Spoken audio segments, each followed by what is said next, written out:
This is Shawn 1113 with your Shawn 1113 Sports Show, recorded on October 13th, 2020. Thank you so much for listening in any podcast that wherever you are all over the world. So thank you for tuning in. Rate, comment, and like if you like to. Otherwise, please enjoy wherever you are and wherever podcasts are available.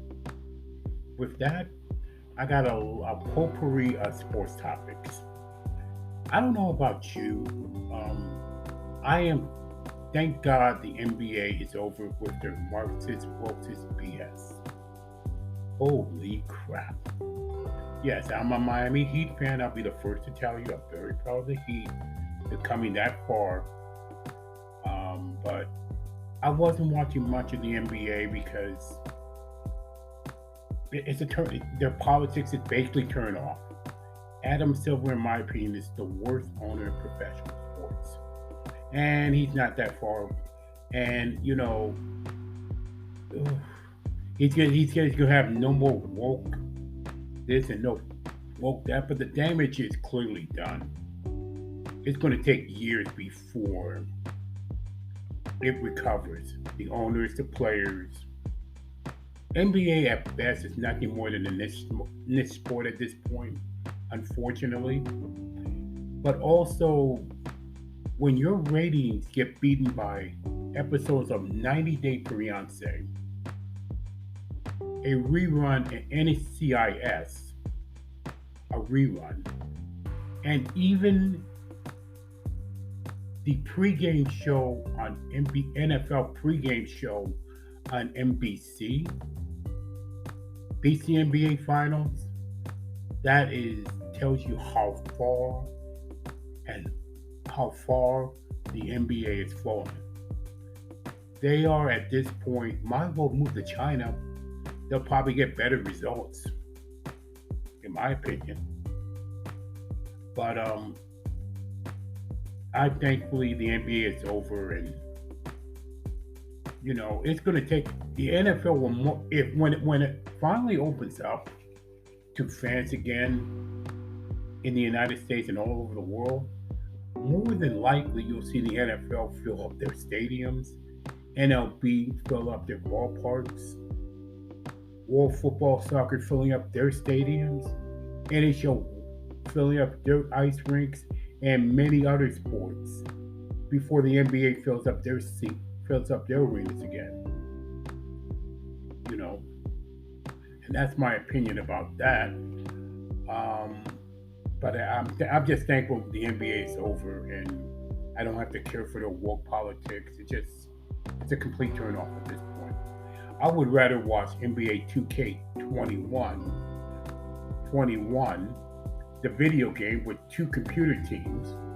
That's far more entertaining. Or The Last Dance with the Chicago Bulls that was there earlier this year than anything the NBA does live. And ordinarily, who would care about the NBA except after Christmas? So that's that on that on the NBA as far as that concerned. The Marxist NBA. Now next is the NFL. I'm enjoying that pretty much as woke as they are. And college football, it's going to be wide open. I think it's going to be very wide open. Other than Clemson, the one if they have a playoff coming up or 2021, Clemson's going to be the team in college football this year, unless otherwise. But I think whoever plays Clemson in college football, it's going to be wide open. Really wide open at this point otherwise. I think Clemson, North Carolina would be the most intriguing game in the ACC if they play this year. And North Carolina might be the team that might beat Clemson. Otherwise, I see Clemson and some other team going for it. Baseball, Braves and Dodgers, very intriguing. Rays, I don't understand why the Rays, people give Tampa Bay Rays more respect. They're a young team. They're ready to go. And I see them winning the World, going to the World Series. But the Braves and Dodgers, the more intriguing one. I heard Atlanta won last night. That game last night in the NLCS. I mean, that should be very intriguing. I'm going to go on the limb. I'm going to say the Braves and the Rays for the World Series this year. And that matchup should be very intriguing along. Other things that we forgot. I almost forgot we had a French Open tennis championship this year, and there was this. If you help me if I there was another woman on the woman's side. Let me know what it is. I couldn't get it. It's Iga somebody. She dominated the French Open. I think the women's tennis game, in my opinion, over on general, is very wide open. I think Djokovic, even after his temper tantrum, and it's still up there. I think Nadal is up there. I see more, maybe beginning to get more wide open in the men's tennis. But Rafael Nadal, in my opinion, is the greatest men's tennis player in one surface on all time. And I don't be surprised if he wins his 14th French Open on clay. That's how great he is on one surface.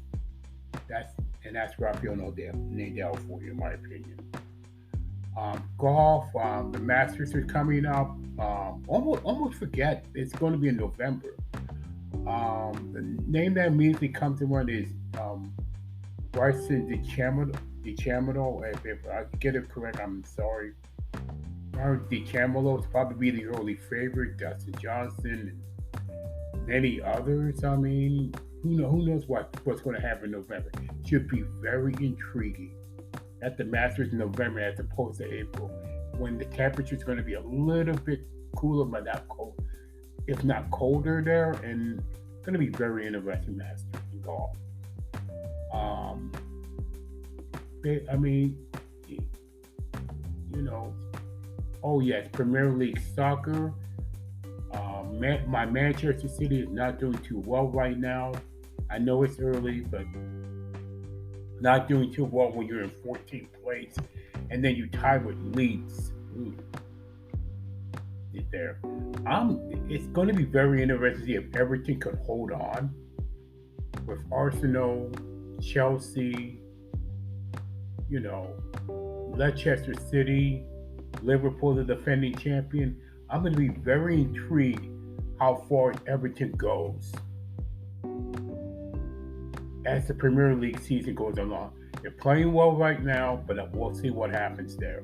It's a lot. I mean, the season is a long way to go in the Premier League, in my opinion. Pretty much that's it of everything. If you got anything, let me know. Message it. Let me know. And by the way, one other thing, in the U.S. presidential election, who do you have? Trump, Biden, or a third party we've never heard of? That's my opinion about that. I'll say it again. Who do you want to who you predict in the U.S. election on November 3rd? Trump, Biden, or somebody else? And that is it. That's my Shawn 1113 opinion. Well, actually, Shawn 1113 Sports Show, recorded on October 13th, 2020. Thank you for watching, and see you later.